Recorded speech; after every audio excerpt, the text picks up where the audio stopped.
Bonsoir à tous et bonsoir à toutes, bienvenue dans ce 6e numéro de Western Across the World, l'émission qui part à la rencontre des citoyens du monde.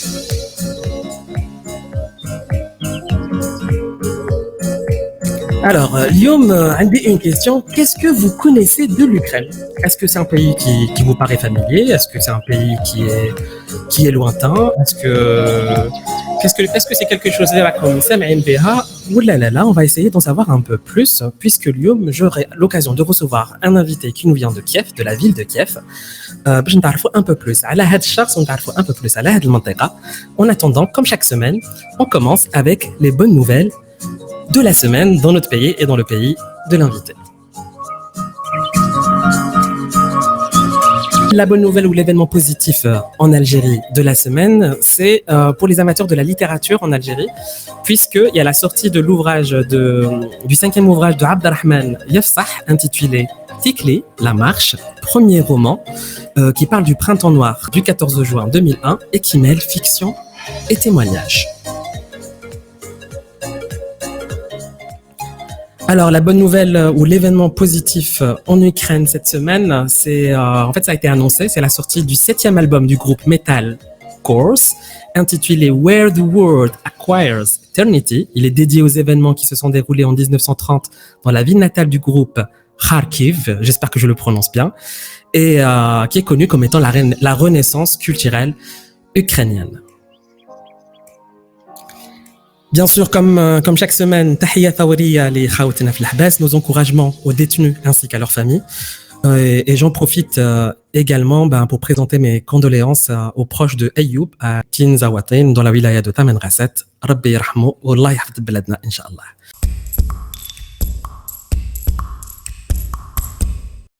La semaine dernière, nous avions reçu Habibna Sadaq Demokratos. Il a tenu à nous laisser un petit message. On l'écoute et on se retrouve tout de suite après. À tout de suite.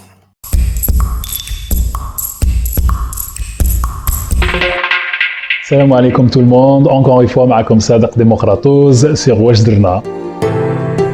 Je voulais absolument remercier encore une fois Riyad et toute l'équipe de Wajderna Across the World et toute la communauté de Wajderna Across the World, justement, des efforts qui sont faits dans cette émission, dans ces rencontres. Vraiment, moi, je suis vraiment un fan de ce joli projet, de ce très très beau projet qui peut avoir vraiment un impact plus large sur notre société et justement de s'ouvrir à travers le monde et de rencontrer d'autres personnes, des personnes comme tous les amis de Riyad qu'il a invités et qui vont être invités encore une fois sur cette émission. Donc je dis merci encore une fois à Riyad et je dis à toute la communauté et tous ceux qui n'ont pas encore vu Wajderna, qui ne savent pas qu'est-ce que ça veut dire, de suivre la page et de voir vraiment ce qui se passe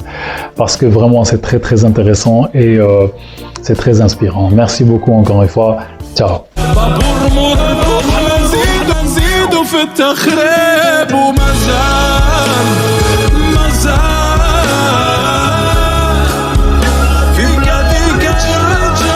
Mazal fi bladé kain rijal, c'était Sadaq Demokratos, donc artiste algérien très engagé qu'on a reçu la semaine dernière.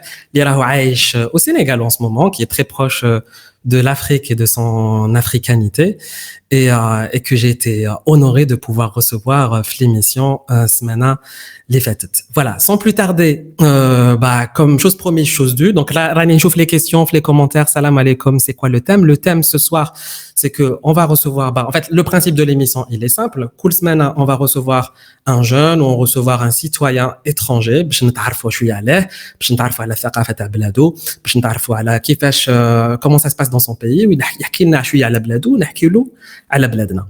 Et souvent on me pose la question justement, يقولوا لي Riyad, comment tu fais pour recevoir tes invités? Comment ça se passe?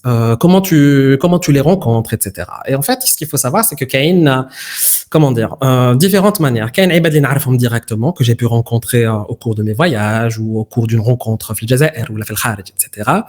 كاين عباد اللي صحابي, ils me les présentent, ils me disent voilà, je connais quelqu'un qui connaît quelqu'un qui connaît quelqu'un qui serait intéressant d'inviter dans Wesh Derna Across the World. Et des fois كاين des demandes spontanées, c'est des gens qui me contactent spontanément pour me dire voilà, j'aimerais bien te mettre en contact avec telle personne pour faire un live et pour en discuter.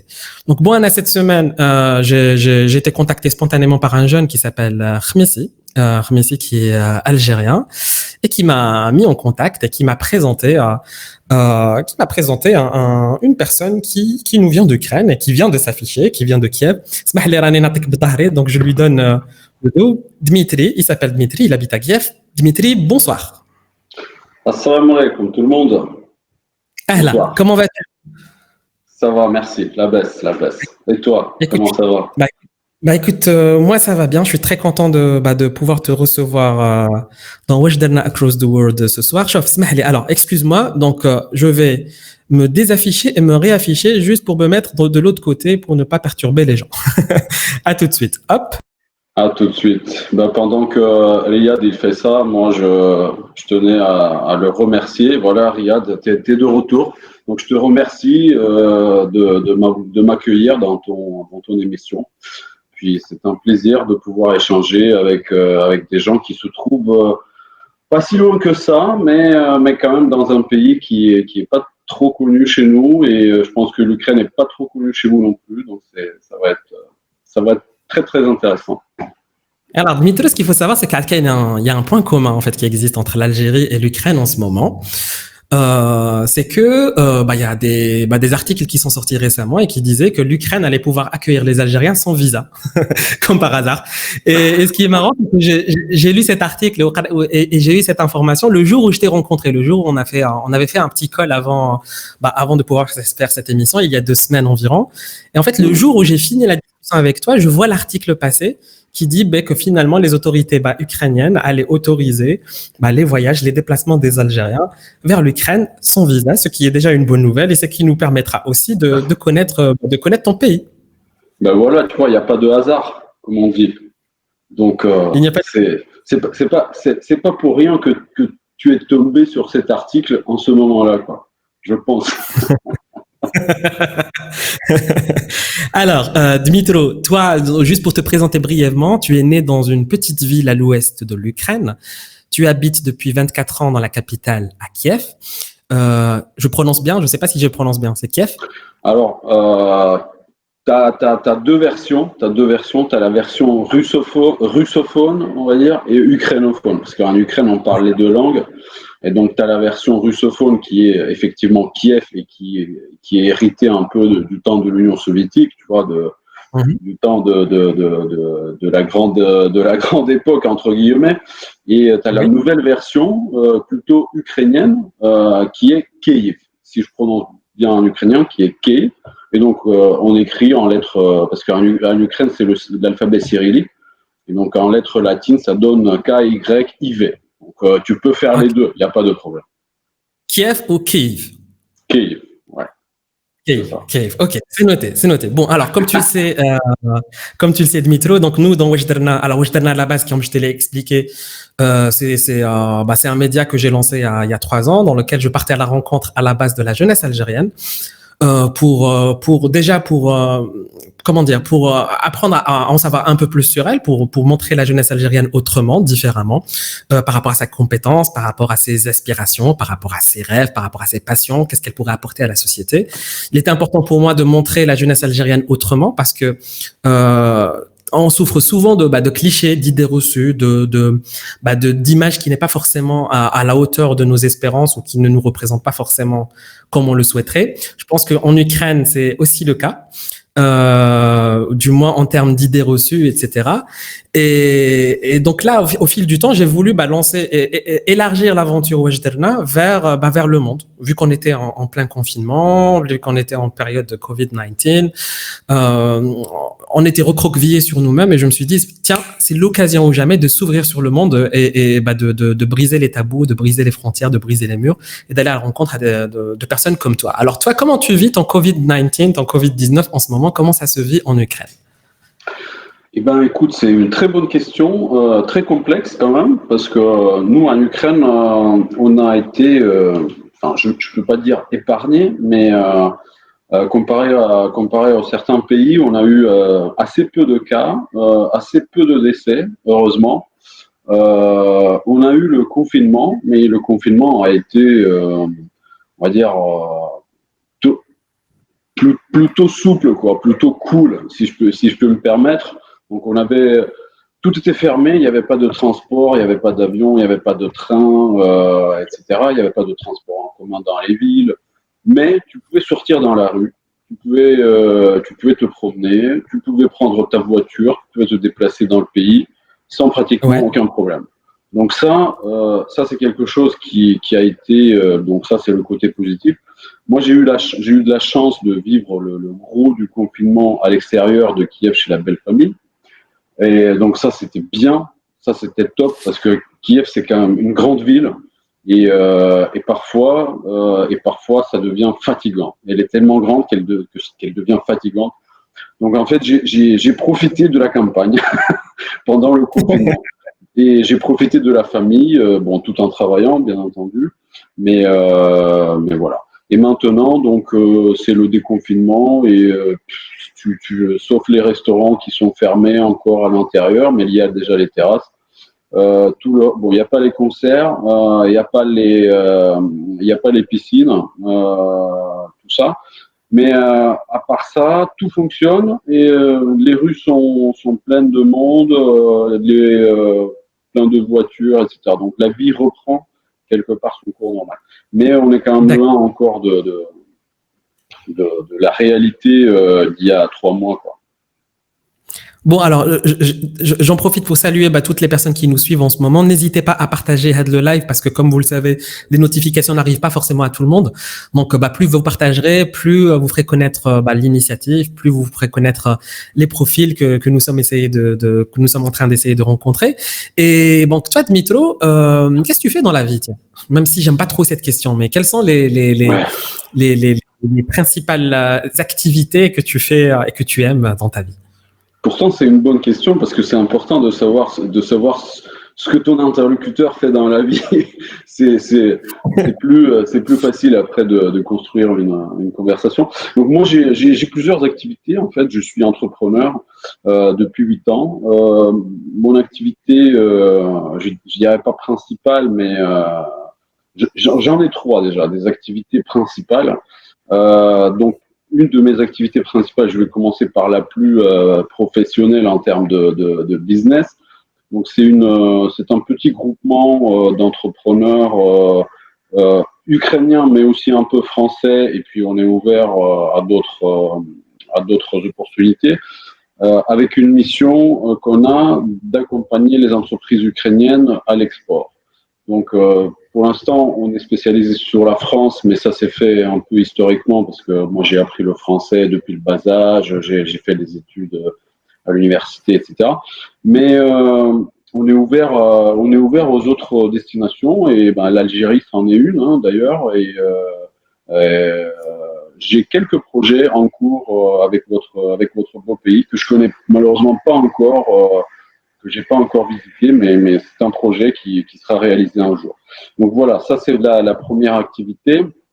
Donc quelque part, on fait de ce qu'on appelle la diplomatie commerciale, c'est-à-dire qu'on promeut l'Ukraine en tant que destination commerciale, destination d'affaires au sens plus large du terme, valable, si je puis dire, parce que, comme tu disais tout à l'heure, Riyad, l'Ukraine souffre également beaucoup sur la scène internationale, on va dire, de cette image qui n'est pas forcément la bonne ou qui n'est pas forcément celle qu'on souhaite véhiculer de notre pays.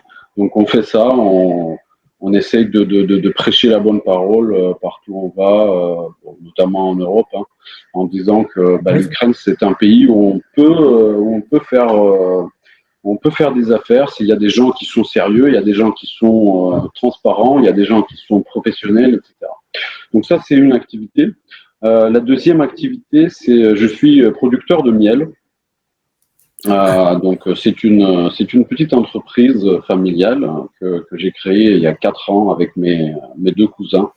Donc en Ukraine, je ne sais pas comment c'est chez vous, mais en Ukraine, le cousin, donc le cousin germain, c'est comme le frère, hein, c'est la même chose. Oui, Donc c'est vrai. l'entreprise, c'est vrai. En plus, nous, on est très Ouais. proches tous les trois, et donc on a appelé l'entreprise Honey Brothers, donc les frères de miel, Ah, oui, brothers. Honey Brothers. Et, Vous et êtes des, voilà. vous êtes des cousins qui traînaient ensemble depuis que vous êtes gosses. Et Ah puis, oui, bah, oui. avec le temps, vous avez développé. Bon, en Algérie, c'est aussi pareil en termes les cousins, c'est aussi nos meilleurs potes, quoi. On C'est vit ça, c'est très, ça. très rapprochés avec les gens, et avec la famille, les cousins, les tantes, les oncles, etc. Donc là, c'est une aventure quelque part familiale entre toi et tes cousins. Complètement familial, très artisanal, parce qu'en fait, un de mes deux cousins, il est apiculteur depuis il y a très longtemps. Et à un moment donné, on s'est dit, ben, si on faisait quelque chose avec ces ruches qui sont là et qui sont pas du tout valorisées. Bon, on peut parler du miel pendant très longtemps, mais en Ukraine, le miel, c'est un produit il y en a partout en abondance, mais il est complètement sous-valorisé, sous-estimé par les consommateurs. Donc les gens aiment bien, mais il y en a tellement trop que ben, ça coûte pas grand-chose, et donc du coup les apiculteurs gagnent pas forcément très bien leur vie. Donc on a essayé de créer un peu de valeur ajoutée on a créé une marque, on a créé un concept marketing, tout. Donc c'était un produit pur de la création, de la création. Donc voilà, ça c'est ma deuxième activité. Et donc la troisième activité, c'est je suis musicien, musicien professionnel, batteur de rock.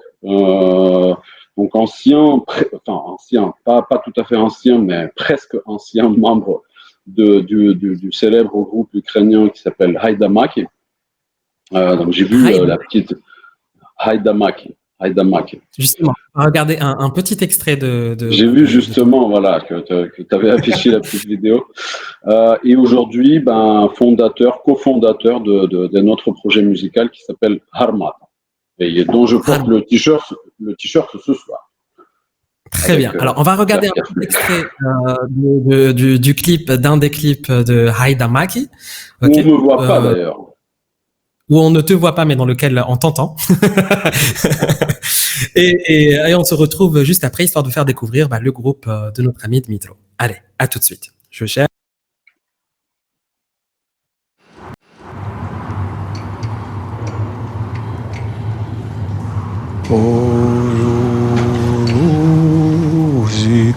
Червона калина похилилася.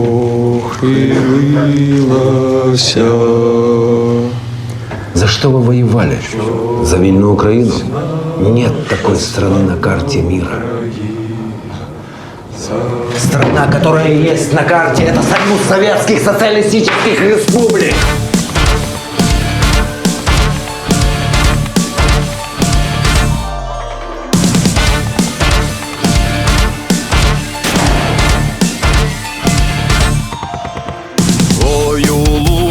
Червона калина похилилася, чогось наша славна Україна зажурилася, а ми тую червону калину підіймемо, а ми нашу славну Україну гей розвеселимо, а ми тую червону калину підіймемо, а ми нашу славну Україну гей розвеселимо.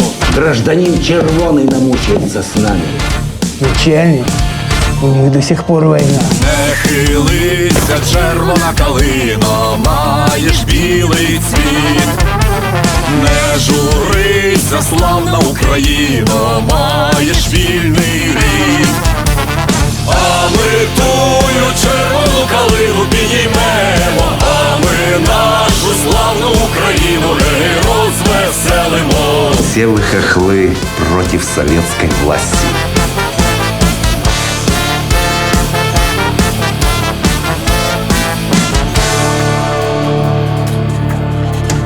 Гей, у полі ярої пшениці, золотистий лан, розпочали стрільці українські з ворогами там.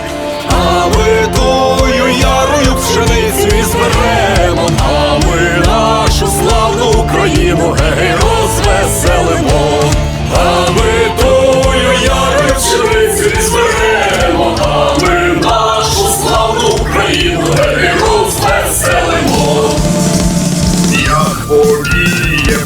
пісень вітер широких степів, та й прославить по всій Україні січових стрільців. А ми тую стрілецьку славу збережемо, а ми нашу славну Україну гей розвеселимо. А ми тую стрілецьку славу збережемо, а ми нашу славну Україну гей розвеселимо. Бежать некуда. Хтось має бути першим. Voilà, moi j'ai eu le coup de cœur, pour ce morceau que j'ai vraiment adoré. De quoi elle parle cette chanson, c'est quoi son histoire?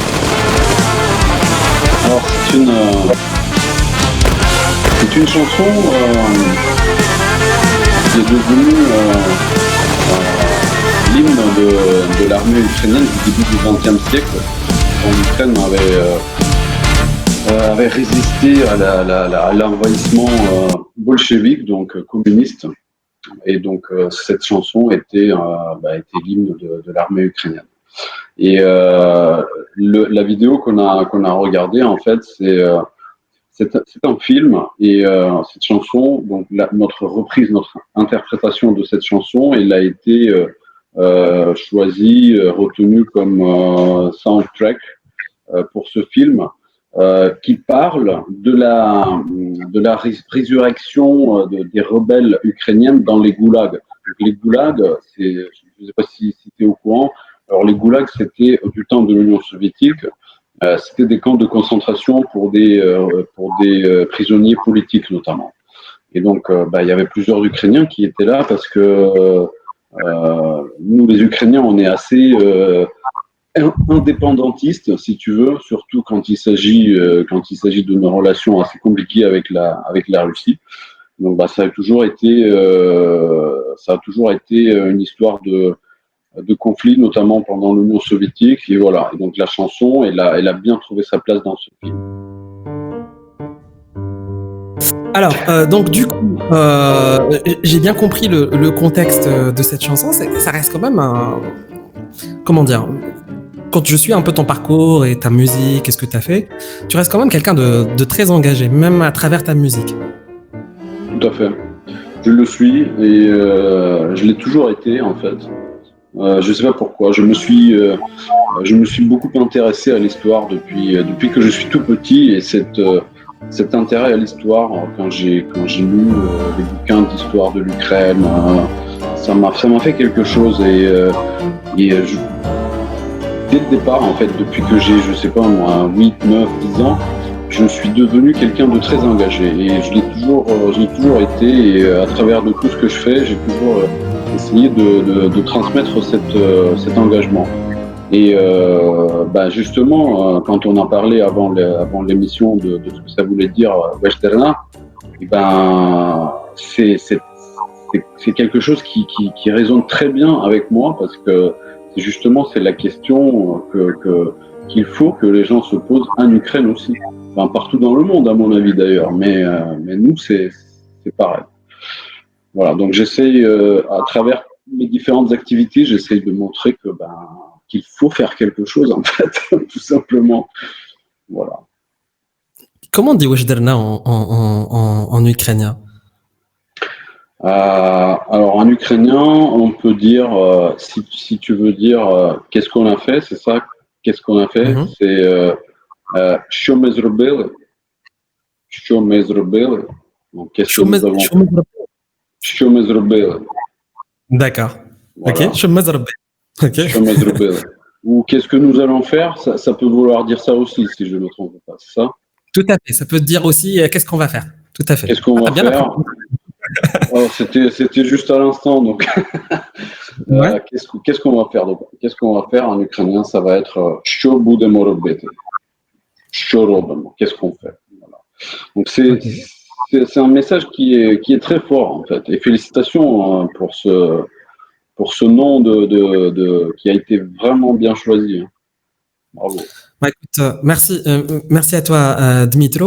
Alors, comme tu le sais, justement, dans Weshderna, on essaye de montrer aussi une image différente de l'Algérie, de la jeunesse algérienne, etc. Qu'est-ce que tu connais de l'Algérie? Qu'est-ce que je connais de l'Algérie? Alors, je sais que c'est un grand pays au sud de la Méditerranée, qui a eu donc un pays musulman, un pays qui a une communauté, peut-être je vais dire des bêtises, mais un pays qui a une communauté berbère assez présente, enfin, comme la population quelque part d'origine, enfin, si je puis dire, même si la présence arabe, elle est quand même, ça remonte à plusieurs siècles. Mais c'est ça qui fait la différence, par exemple, de l'Algérie avec l'Égypte, par exemple. Enfin, c'est vraiment une analyse très basique, mais voilà, vu de l'Ukraine, hein, c'est ça. Et puis ensuite, un pays qui est francophone, de par son histoire commune avec la France, mais qui n'a pas toujours été une histoire facile, autant que je sache. Voilà, un pays qui m'attire beaucoup, vraiment qui m'attire beaucoup, avec lequel j'ai jamais eu de lien particulier jusqu'au moment peut-être où j'ai rencontré en fait un de mes amis ukrainiens. Il a travaillé à l'ambassade d'Ukraine à Alger, où il a connu donc Rémissi qui nous a présenté, et ensuite donc avec Rémissi, on s'est sympathisé, on est resté en contact, on s'était vu à Kiev, etc. Donc c'est comme ça que je suis venu un peu plus à connaître votre pays, mais franchement je connais pas grand chose à ce stade et j'aimerais vraiment découvrir plus. Venir faire un tour, rencontrer les gens, discuter avec les gens, c'est ça qui est vraiment pour moi la vraie découverte du pays. C'est même pas regarder les vidéos, c'est bien, mais ça montre, c'est loin de montrer la vraie réalité du terrain, quoi. Ce que je connais, c'est votre voisin, la Tunisie. Je suis venu une fois, il y a assez longtemps, déjà en 2008 ou 2009, en touriste. J'ai passé une semaine en touriste et on avait traversé le pays. Bon, c'est un petit pays comparé à l'Algérie, mais j'ai trouvé ça très sympa, très pittoresque. Et d'après ce que les Tunisiens nous disaient, l'Algérie c'était à peu près pareil, mais beaucoup plus grand. Je ne sais pas si vous avez raison. Je pense qu'il y a beaucoup de similitudes dans les pays du Maghreb de toute manière entre l'Algérie, le Maroc et la Tunisie. C'était déjà à la base une même région avant qu'il y ait la colonisation française, avant qu'il y ait la délimitation des frontières et la séparation des frontières, etc. C'était quand même la Numidie, donc c'était quand même les mêmes peuples. Il y a beaucoup de.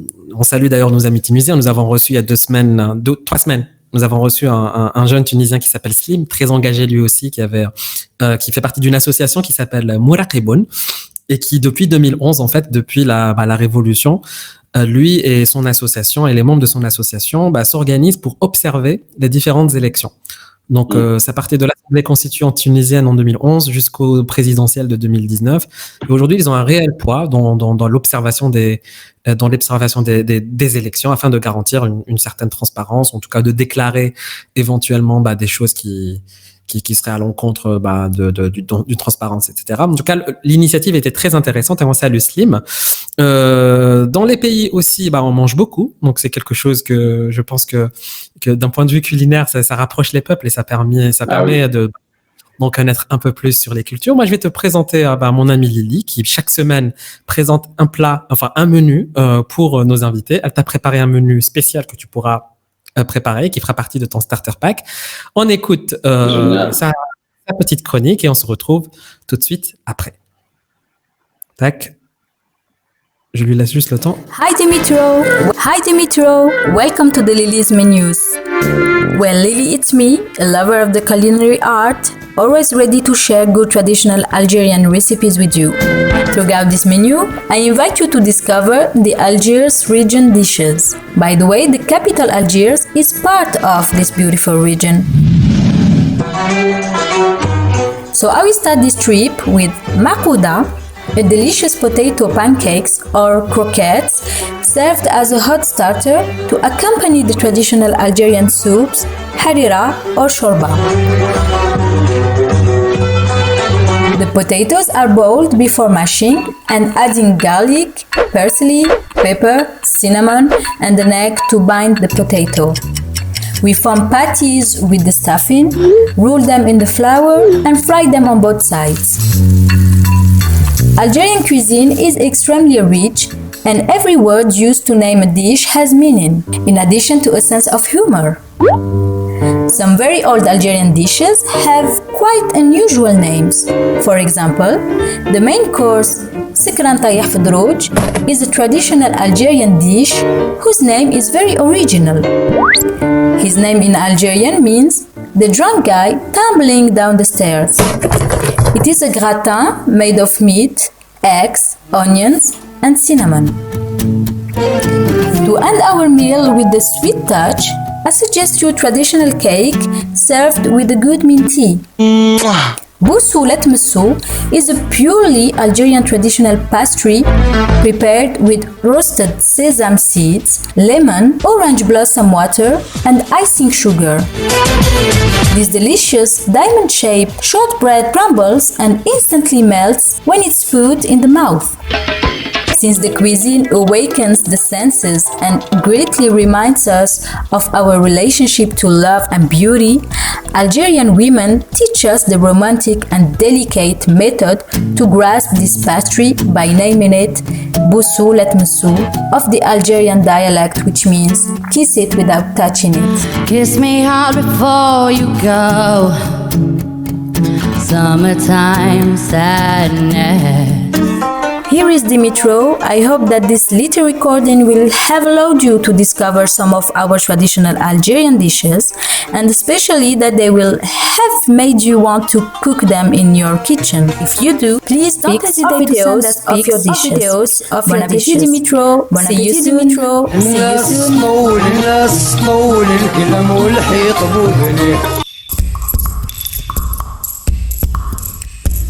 Voilà, bon appétit Dimitro. C'est excellent, c'est excellent. Merci beaucoup. Ça te donne vraiment envie. J'adore. C'est super. Merci beaucoup.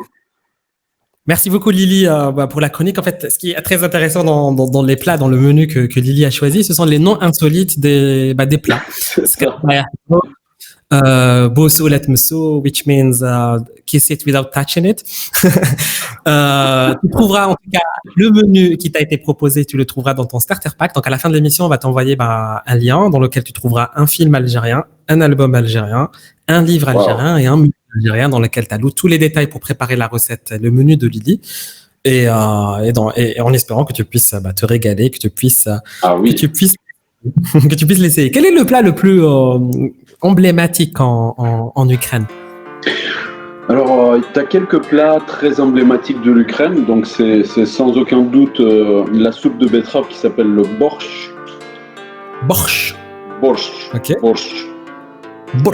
Ok. Ouais, c'est vraiment donc c'est une soupe à base une soupe très rouge. D'ailleurs, on n'appelle jamais borsch soupe. C'est borsch, c'est vraiment à part, quoi. Et donc, le borsch, c'est une soupe à base de betterave. Donc, c'est très rouge foncé, avec beaucoup de légumes qui sont cuits à la base de la bouillon de viande, et donc du coup très riche, très consistant, et où on ajoute un peu de crème fraîche avant la dégustation. Donc ça, c'est vraiment le plat qui est présent dans toutes les régions et qui a chaque cuistot, il a sa recette. Je pense qu'il y a des plats comme ça partout dans chaque pays. Et ensuite, le deuxième plat que je pourrais citer, c'est vareniki. Vareniki, c'est... Vareniki. Ok. C'est ça. Okay. Donc ça, c'est une sorte de... Si on devait faire une comparaison, c'est une sorte de ravioli, mais plus grand, et donc la recette de la pâte est différente, et tout le procédé est un peu différent, donc ce qui fait que c'est pas du tout les raviolis, c'est juste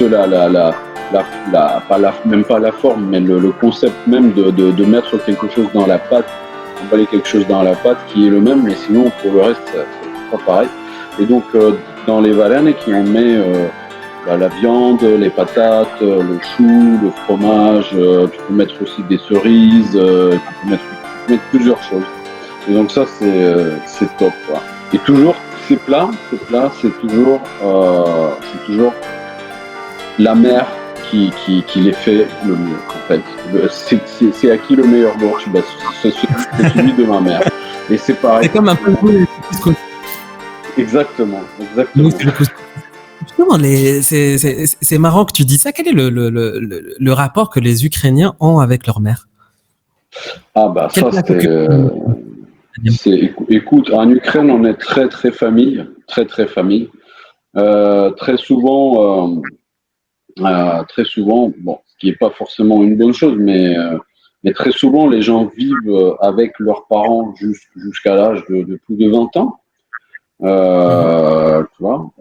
Ensuite, Pas le foyer à 18 ans, comme c'est le cas dans beaucoup de pays en Europe, par exemple. Par exemple, moi personnellement, j'ai quitté mes parents quand j'avais 16 ans. Mais je suis parti de ma petite ville pour m'installer à Kiev pour faire mes études.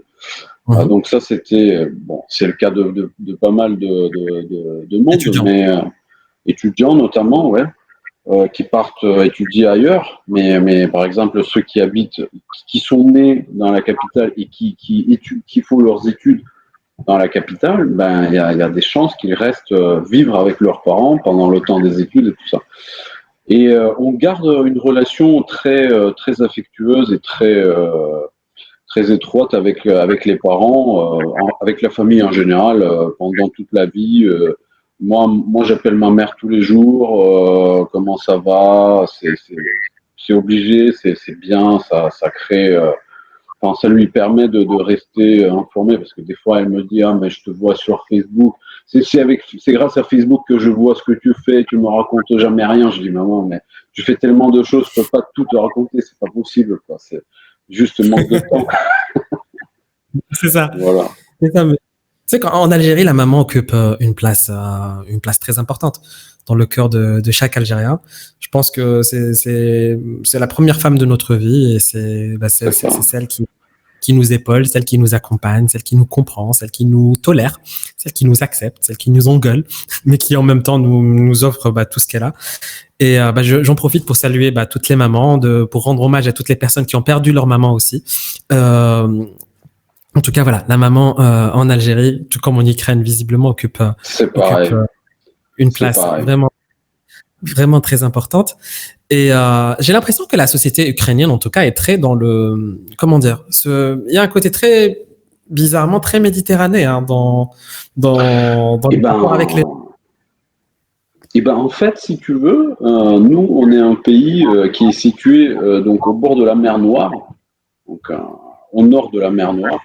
Et en fait, la mer Noire, ça fait partie du bassin de la mer Méditerranéenne. Et donc, bien sûr, les influences méditerranéennes, elles y sont, ça c'est clair. Et de part aussi le fait que le sud de l'Ukraine, tout le pourtour de la mer Noire, a été colonisé il y a très très longtemps par des anciens Grecs. Et on retrouve encore aujourd'hui beaucoup de vieux sites antiques des Grecs de l'époque qui ont apporté beaucoup de choses de cette culture méditerranéenne en Ukraine, notamment la cuisine, le vin, la vigne, puis un peu l'art de vivre, quoi. Et c'est vrai que les régions en Ukraine, l'Ukraine c'est grand, hein, c'est pas aussi grand que l'Algérie, mais c'est grand quand même. Et les régions sont assez différentes l'une de l'autre, et tu peux en fait te retrouver dans un autre pays complètement, hein, allant d'une région à l'autre. C'est par exemple si je compare la Crimée avec Zakarpathia, tu vois, la Crimée qui est au sud avec la Zakarpathia qui est à l'ouest, ça n'a strictement rien à voir. C'est intéressant, quoi. Donc, bienvenue, hein, quand les visas seront plus là, il faudra venir. J'espère qu'on aura l'occasion de venir goûter au plat dont tu nous as parlé.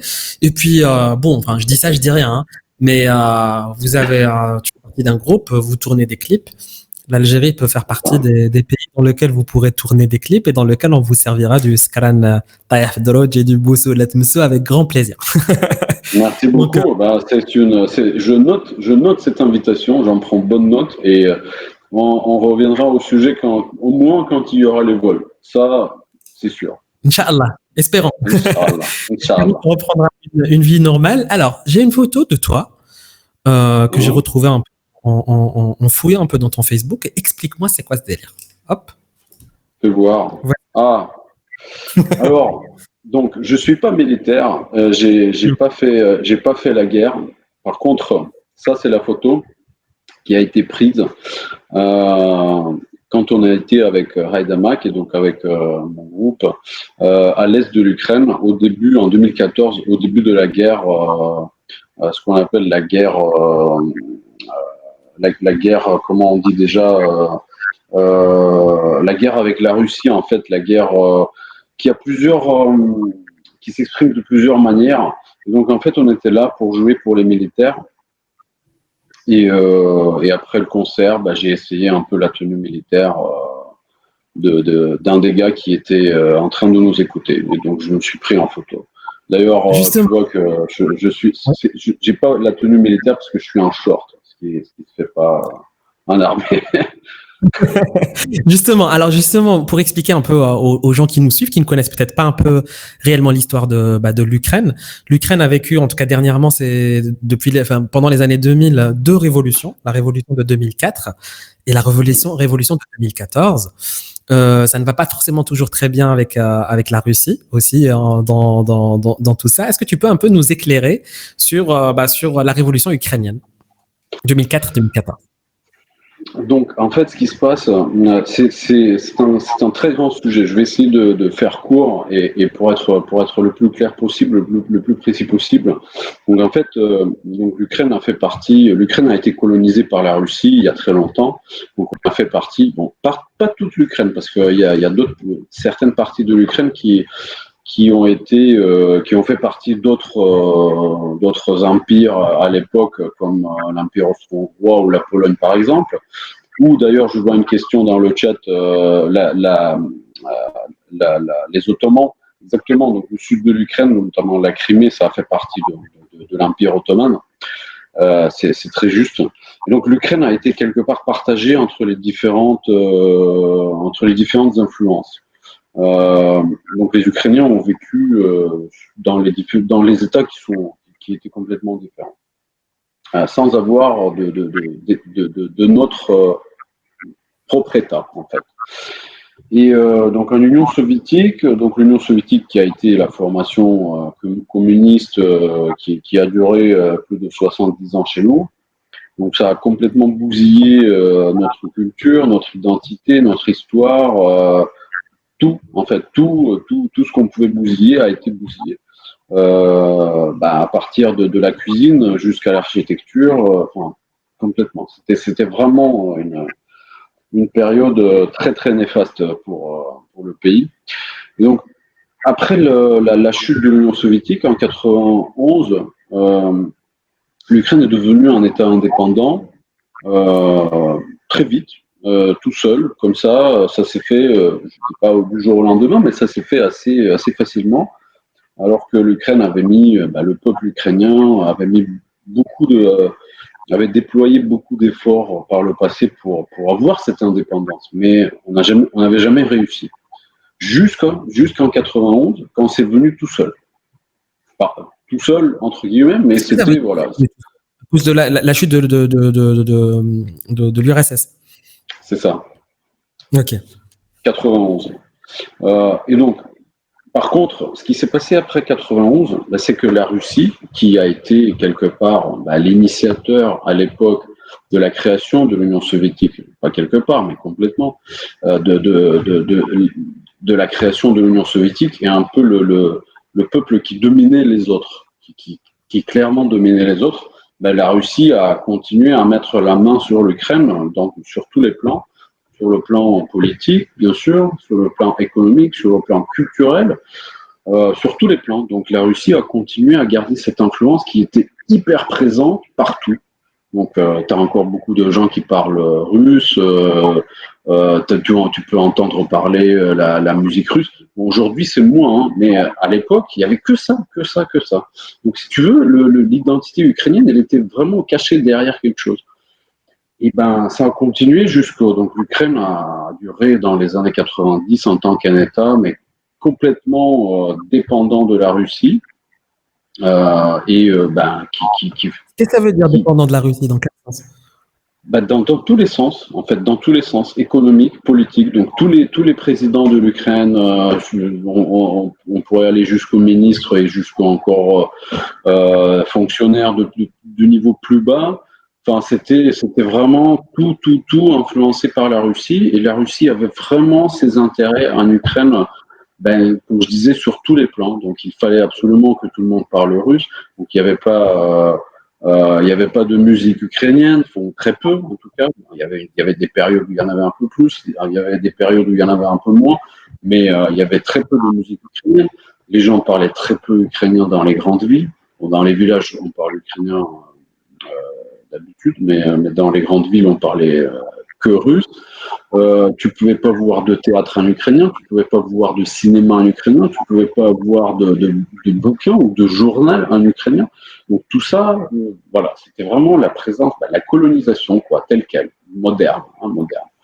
Et donc ça en conduit jusqu'à la création de l'Ukraine, d'un État à l'instar de ce qu'on peut voir la Russie, donc un État, une espèce de dictature moderne, un État très autoritaire avec une personnalité qui gère tout, qui en tout cas souhaite tout gérer. Alors, avec une petite différence par rapport aux Ukrainiens, c'est que nous, on a du mal à avoir au-dessus de nous un pouvoir autoritaire. On est des gens, nous sommes des gens libres par nature, et on aime la liberté, et ben ça a toujours été quelque chose pour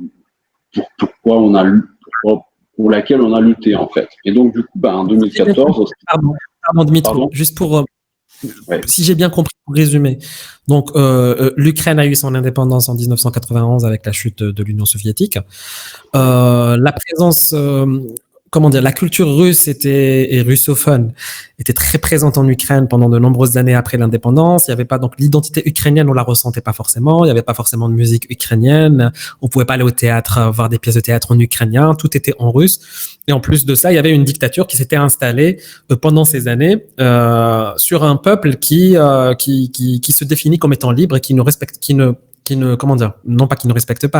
supporte pas l'autorité excessive. C'est bien ça. Donc, en résumé, la période. C'est exact. Et donc, en fait, qu'est-ce qui a déclenché la révolution en 2004 ? C'est la fraude électorale. C'est-à-dire que il y avait deux candidats à la présidentielle, et clairement, donc il y en avait un qui était, pour faire simple, pro-russe, et l'autre qui était pro-européen, donc démocratique. Et donc, tout le monde en avait marre, et tout le monde a voté le candidat pro-européen. Et on sait pertinemment que lui, il avait emporté la majorité des voix. Or, le jour des résultats, on apprend que c'est le pro-russe qui emporte le poste du président. Ça a fait que les gens, ils ont dit non, c'est du foutage de gueule, voilà. Et on sort dans la rue et on dit non, ça suffit, et on en a marre. Et donc voilà, ça c'est ce qui s'est passé. Et donc ensuite, il y a eu des réélections, et le candidat pro-européen, il a fini par être élu. Bon, malheureusement, ça a été un échec sur le plan politique pour lui, sur le plan économique aussi, parce qu'il s'est avéré être quelqu'un qui savait pas bien gérer le pays. Mais bon, il y avait d'autres facteurs à ça aussi. Par contre, ce qu'on a obtenu en ce moment-là, c'est la liberté de l'expression, la liberté de la presse, et toutes ces valeurs qui durent jusqu'à aujourd'hui. Pour en arriver à la révolution de 2013-2014, ça a été presque pareil, sauf que donc le président, en fait, pour la petite histoire, le pro-russe qui avait perdu en 2004, il a fini quand même par être président en 2010. Et bien sûr, il est allé vers le rapprochement avec la Russie. Ils ont pillé dans les réserves de l'État. Enfin, c'était n'importe quoi. Donc, les déclarations qui ont été faites jusqu'au dernier moment de cursus pro-européen, au dernier moment, il a dit non, en fait, non, on va pas le faire parce que on serait mieux avec la Russie. Et là, les gens ont dit c'est n'importe quoi, c'est pas ce qu'on veut, on est sorti dans les rues pour manifester notre désaccord. Donc c'est vraiment, je fais très très simple, mais c'est un grand sujet.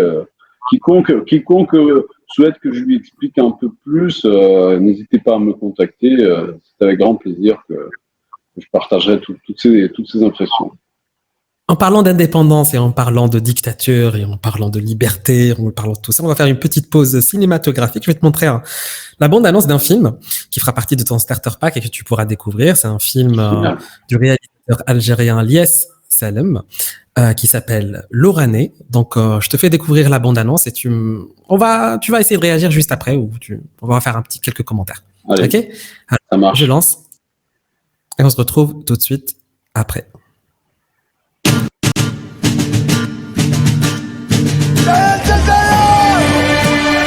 يا جعفر الوهراني اليوم ثورتنا جابت ابطال. ما راح نسلم على داري 5 سنين ما عطبت باب داري واش تقول لهم راه اشتكيت هذيك الليله كي طلعت للجبل جاونا العسكر وجبدونا في وسط الفيلاج. وراهي ياسمين صرتي وراهي. Pourquoi ils m'ont rien dit? Parce qu'on était en guerre. Et la priorité, c'était ni ta vie ni ta famille, c'était la révolution.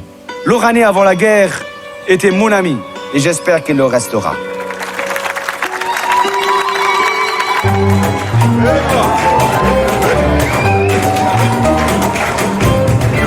À l'avenir. À l'avenir. Il tremble dans des magouilles. Je sais que c'est ton ami, mais ouvre les yeux, il a complètement changé. C'est de la production nationale, ça appartient au peuple. C'est un peu plus compliqué, figure-toi. Qu'est-ce que tu as fait, Hamid? Tu vas me tuer moi aussi? On pouvait changer le monde, toi et moi. كنا قادرين قسما بالله كنا قادرين.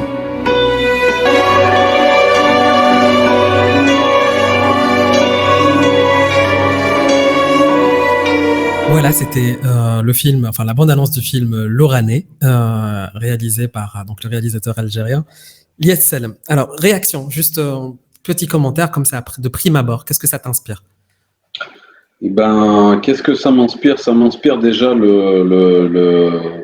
l'intérêt pour ce film et pour vraiment, je sais pas, mais je connais pas assez votre histoire en fait, et ça m'inspire un intérêt pour votre histoire, d'apprendre un peu d'où vous venez, qui vous êtes et comment vous en êtes arrivé là, comme nous on en est arrivé là nous de notre côté. C'est-à-dire, voilà, j'aimerais bien connaître déjà regarder le film, ça c'est sûr, mais ça m'inspire un intérêt pour votre histoire. Voilà, je pense que c'est la première chose en fait qui me vient à l'esprit. Ce qu'il faut savoir, c'est qu'en Algérie, on est aussi partagé en différentes cultures. Ça reste un pays. L'Algérie est un pays continent, donc du nord au sud, de l'est à l'ouest, on peut en tout cas percevoir différentes cultures, différentes influences. Et en Ukraine, c'est un peu pareil. En tout cas, au moins le fait de vivre partagé entre deux identités. Ça fait quoi de vivre dans un pays partagé entre deux identités, deux cultures, une culture russe et une culture européenne pour un Ukrainien?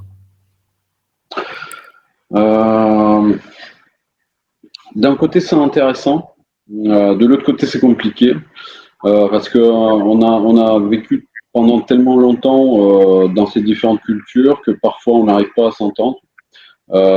Justement quand il s'agit de la politique, souvent quand tu regardes les différentes élections, c'est partagé entre l'est et l'ouest. Hein, c'est souvent comme ça que le partage se fait. Donc, L'Est, t'as toujours l'Est est plutôt vers ici et voilà, l'Est, bon, pas forcément pro-russe, hein, mais plutôt vers des. Voilà, bon, il est de moins en moins pro-russe, notamment après l'intervention militaire russe en 2014. Mais c'est vrai que l'Est pendant longtemps est resté assez pro-russe et l'Ouest plutôt pro-européen. Donc il y a ça. Ensuite, tu as la langue, parce que à l'Est, ça parle majoritairement russe et à l'Ouest, majoritairement l'ukrainien. Bon, après, tu as la différence entre ville et village. Ensuite, tu as la différence des mentalités. C'est pas la même, c'est pas forcément les mêmes comportements, pas forcément les mêmes habitudes. Parfois, même pas forcément le même type de christianisme. C'est-à-dire que nous, on est chrétiens, orthodoxes, et ben, tu as des différents courants et sous-courants, etc. Voilà. Et puis, bien sûr, ça se traduit par. Donc, si je veux, ça crée une certaine diversité qui est intéressante, mais en même temps, moi, si je peux faire un souhait à mon peuple, c'est il faut s'écouter davantage. Il faut essayer d'oublier les différences et trouver des similitudes, parce qu'on est tous des Ukrainiens, même si on a vécu pendant plusieurs générations, nos arrière-grands-parents, nos grands-parents, ils ont vécu dans les États, dans les cultures un peu différentes. Ben, on est quand même, on est la même nation. Et d'ailleurs, la première fois, que les Ukrainiens ont compris ça, c'était pendant la Première Guerre mondiale, lorsque il y a une partie de l'Ukraine, une partie des Ukrainiens qui faisaient la guerre du côté de la Russie, et de l'autre côté, il y avait des Ukrainiens dans les tranchées qui étaient pour l'armée austro-hongroise. Et les gars, ils se disaient, bah en fait, nous, on tire sur nos frères, c'est pas bien, quoi. Et c'était là le moment de cette réflexion pour la première fois. Et aujourd'hui, donc voilà, ça fait, c'est intéressant, mais en même temps, il y a des choses compliquées par rapport à ça.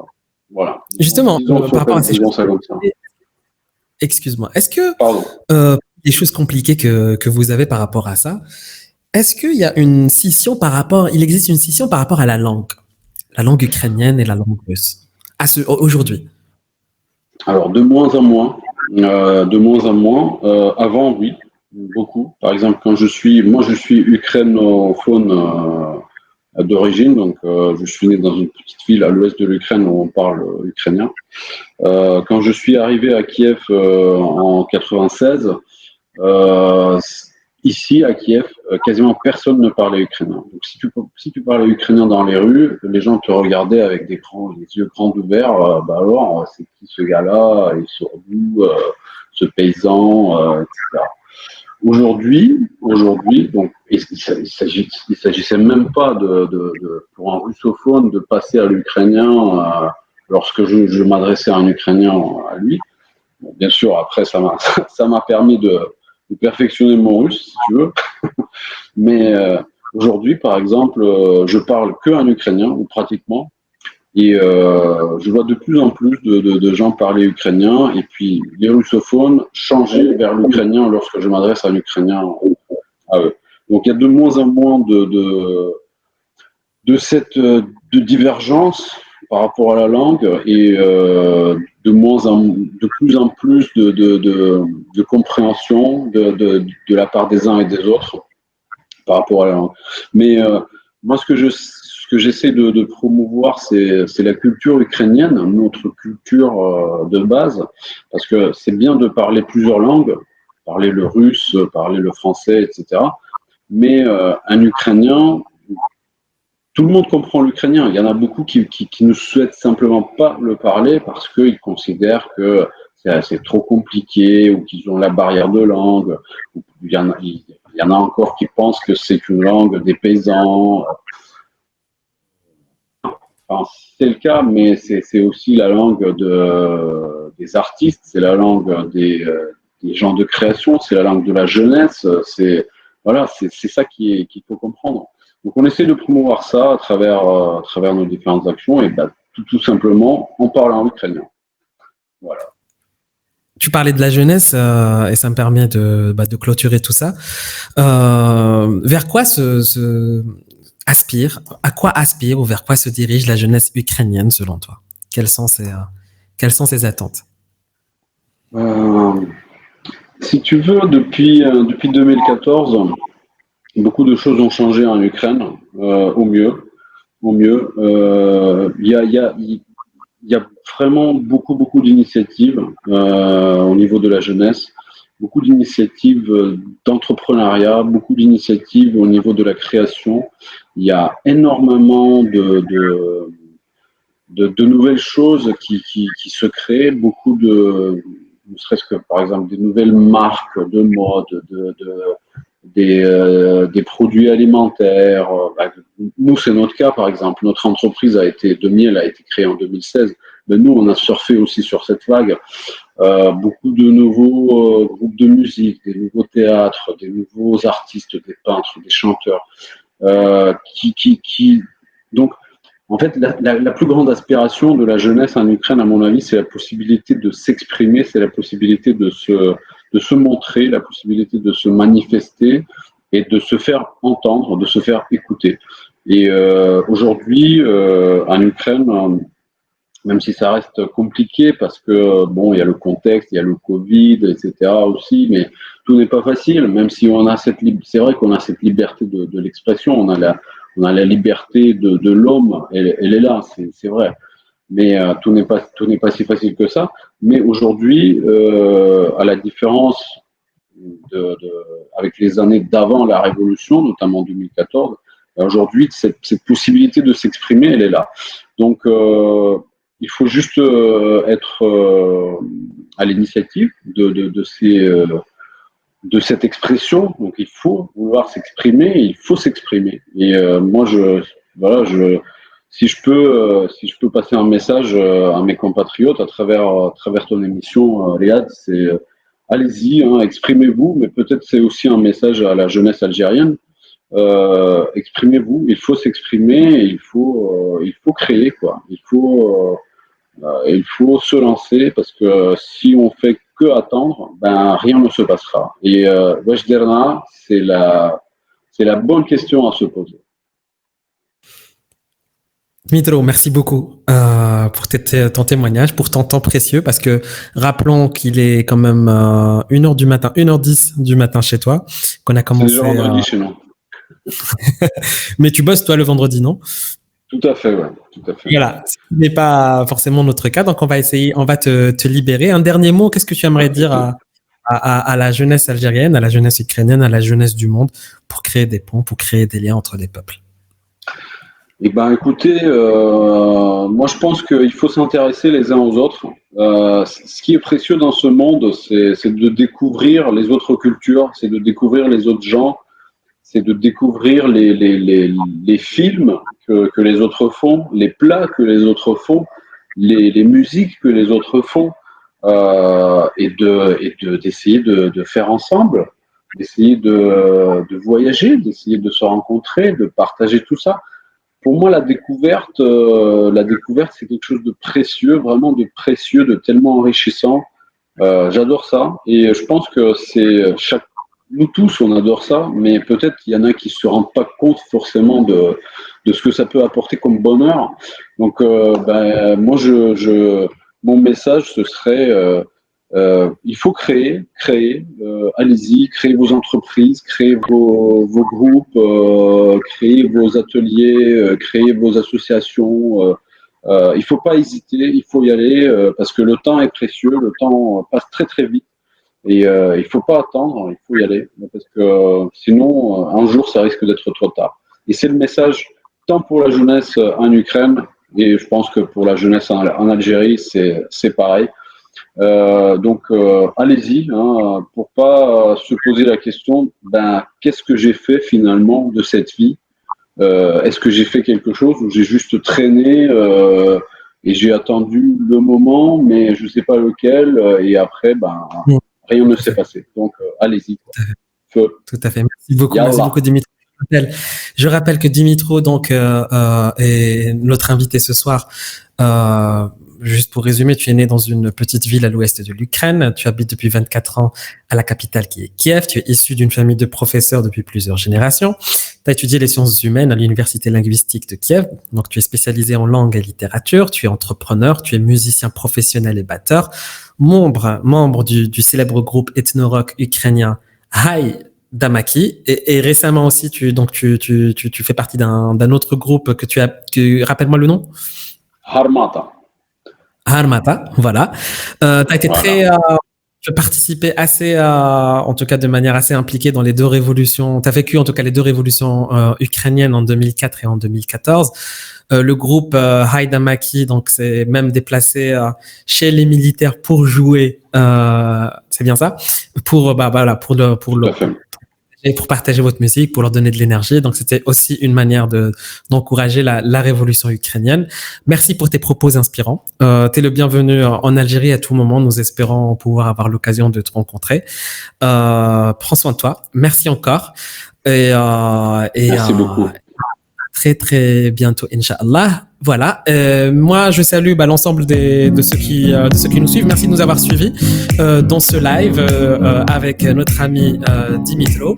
Je vous donne rendez-vous donc la semaine prochaine où on va retourner chez nous, donc dans le continent africain, pour en savoir un peu plus sur les pays d'Afrique subsaharienne. Et vous allez voir, on va découvrir vraiment de très, très, très belles choses. Voilà. Prenez soin de vous. On n'oublie pas nos frères détenus. Donc, nos pensées. Tahiyya tawriya li khawtina fil habas. Et je vous donne rendez-vous la semaine prochaine. Ciao, ciao. Dimitro. Atahla fi rohak. Bye bye. Ciao. Merci à tous. Merci à tous. Merci Riyad. Bye. Bye bye. Ciao. Merci.